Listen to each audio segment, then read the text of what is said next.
తన 2 గాజులు అమ్ముకోవాల్సి వచ్చింది.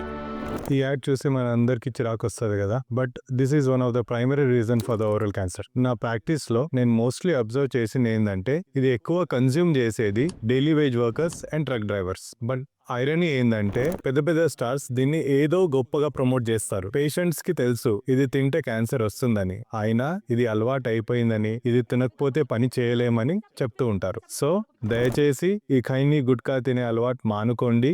ఎందుకంటే అది మానేసిన తర్వాత నెక్స్ట్ 5 years లో వచ్చే క్యాన్సర్ రిస్క్ కూడా డ్రాస్టిక్ గా తగ్గిపోతుంది. ఒకవేళ మీ నోట్లో కానీ మీ నాలుక మీద కానీ ulcers, red patch or white patch వస్తే ఇమీడియట్ మీ దగ్గర ఉన్న డాక్టర్స్ దగ్గర వెళ్ళి కన్సల్ట్ చేయండి. ఎంత త్వరగా మనం ఇది తెలుసుకుంటే అంత త్వరగా క్యాన్సర్ క్యూర్ అయ్యే ఛాన్సెస్ ఉంటాయి. గుర్తుంచుకోండి, మీ అలవాటు వల్ల తర్వాత మీ ఫ్యామిలీ మెంబర్స్ సఫర్ అవ్వాల్సి వస్తుంది. This is doctor Uday Chavan, consultant surgical oncologist, Chavan hospitals, Balapur.